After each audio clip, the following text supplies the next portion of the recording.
This virtual walk is centred around the marketplace of Great Yarmouth.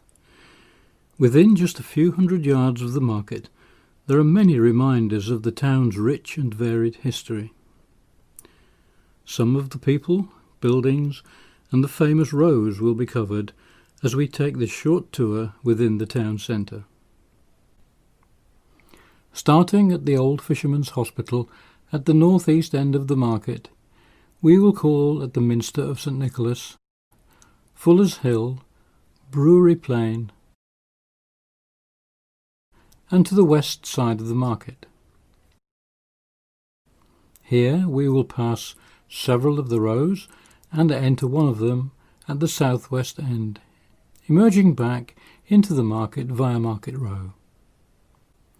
Crossing towards the shopping precinct of Market Gates, we will then walk back along the east side of the marketplace and return to our start point at the Fisherman's Hospital.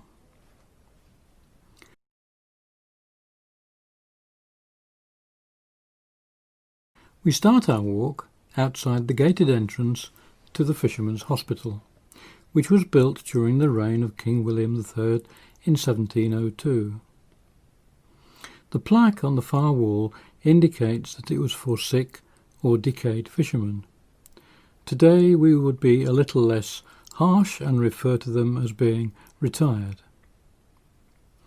The architecture of this listed building is of Dutch influence and was built by the local council with funding derived from a tax levied on the sale of ale. This had been authorised some years earlier by King Charles II.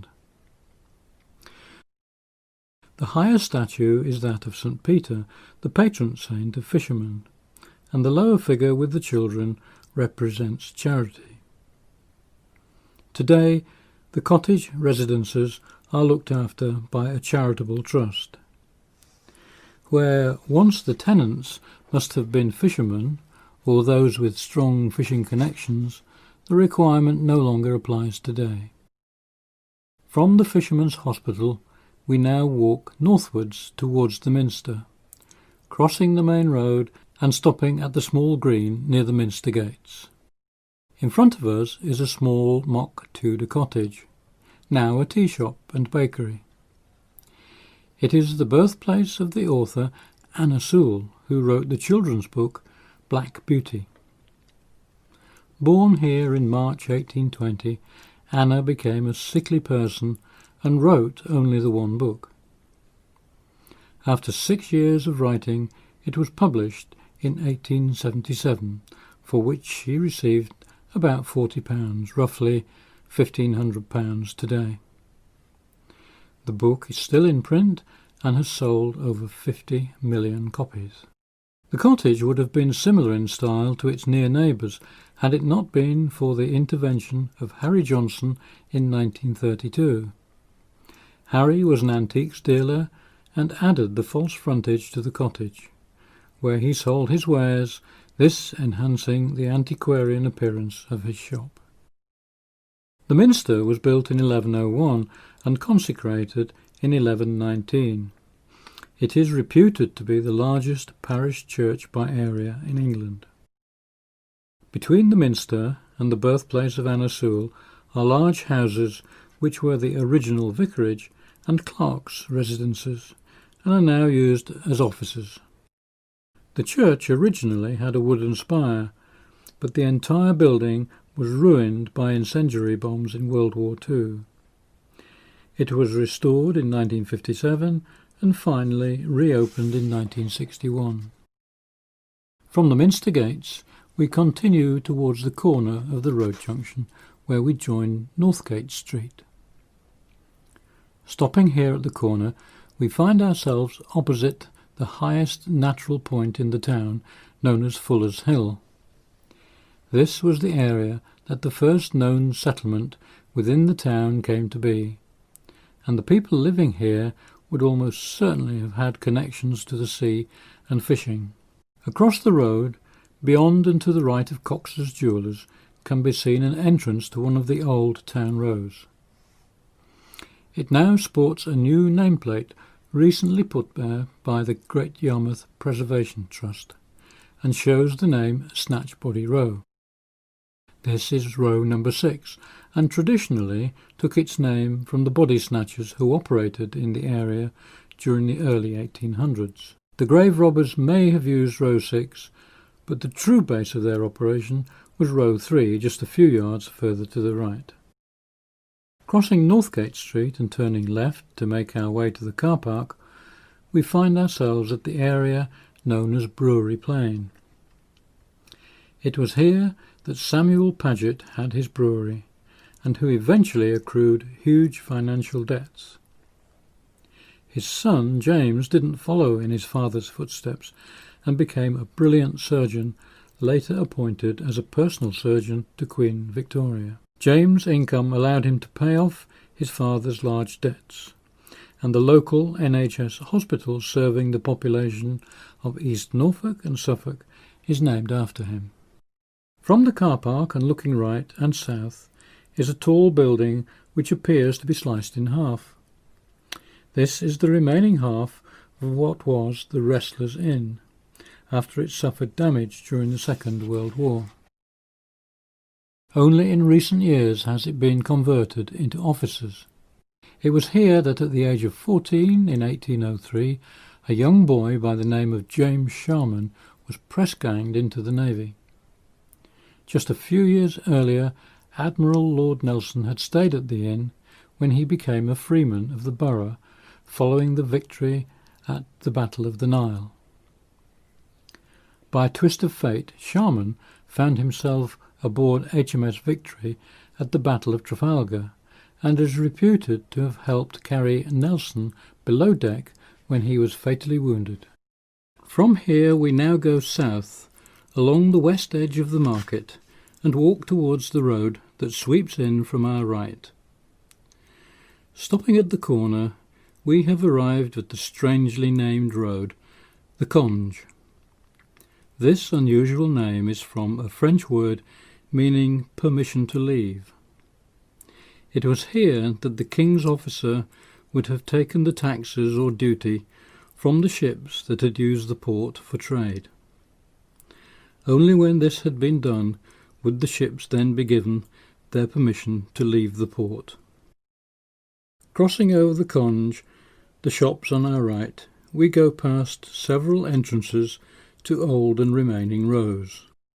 Well into the 1800s, the rows would still have had no modern amenities such as running water, gas or electricity. Drains would have been open and typically running down the centre of the rows towards the river. We pass row 29, Half Moon Row, row 32, King's Head Row, and row 38, Ferrier Row. It was here in row 38 that Mr. Boulter opened his museum between 1778 and 1802. Boulter was an entrepreneur of the time and sold jewellery and medicine, and later branching out into his Museum of Natural History. He was an early exploiter of visiting holidaymakers to the town. The larger shop, which is now Poundland, and earlier a branch of the chain store Woolworths, is built on the site of the Bijou Cinema Hall, constructed at the very end of the 19th century. Further on, we arrive at row 44, Angel Row, where in 1898 a horrible and gruesome murder took place. A young woman aged 26 was hacked to death by her jealous lover, Sam Steele. After severing Thurs's head almost completely, he went on to cut his own throat in remorse, but failed. He recovered and was found guilty of murder, but insane due to epileptic mania, ending his days in a sanatorium. The next row is Sewell's Row, or row 46, which we will turn into and walk almost to the end. The row has, like many of the rows, a name after one of the families that lived there. Sewells were the parents of Anna, who was mentioned earlier, and her parents owned a grocery business here. The buildings lean from the vertical due to the sandy base on which they're built. This row gives a typical atmosphere of how the rows were in less modern times. The narrowness of the rows prompted a law to be passed in 1680, when property owners had to ensure that their doors opened inwards to avoid accidents to passers-by. A fine of 5 shillings was levied if they didn't comply, probably between £50 and £100 today. In some cases, the door would have been nailed closed. Walking towards the end of the row, we can turn left and cut through to the next row, which is Market Row. This row has always kept its name and was never allocated a number, when, for ease of reference, all the others were. The numbers ranged from 1 to 145, but because there were a few half rows, the true number was nearer to 156. Now, just a relatively small number of rows remain, as bomb damage during World War II resulted in the demise of most of them. Turning left into Market Row, you'll see that it is entirely shop frontages with living accommodation above. The row was built as a shopping area and has remained so since its construction. Like all other rows, it lays east to west, convenient for drainage to the river, and, by good fortune, allowing the prevailing easterly winds to clear the offensive smells from the open drains. At the exit of Market Row, we return to the marketplace and cross the pedestrian walkway, which once saw trams en route through the town. With the coming of petrol and diesel engines, the tram lines were completely removed from the surface of the road. Crossing the market to the east side, where we meet Marketgate Road, we see ahead of us and to the right some of the remaining medieval town wall. The wall and arches would have joined with an elaborate entrance to the town at this point, known as the Market Gate. It was demolished in 1830. One of the regular heritage guided walks takes you along much of the old wall and explains its history in more detail.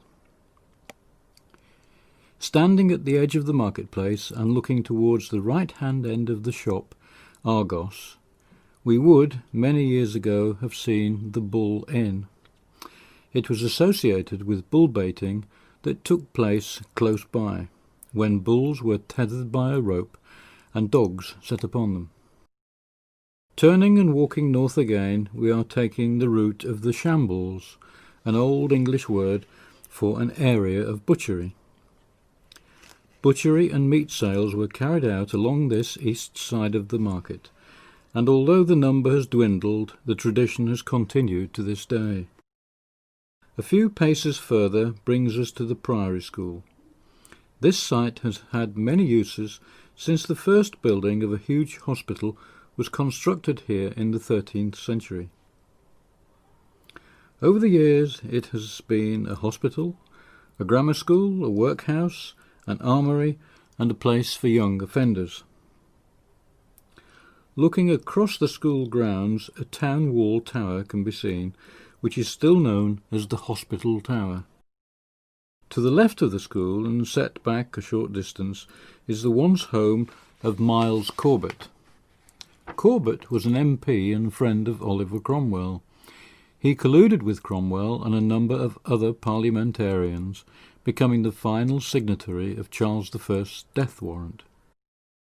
Following the return to monarchy, Corbett was caught in the Netherlands, but returned to England and was tried and found guilty of treason. He was punished by being hanged, drawn and quartered. Crossing the road returns us to the Fisherman's Hospital, where our virtual walk ends. The Great Yarmouth Heritage Guides will be pleased to see you on one of the many different walks on offer in the near future.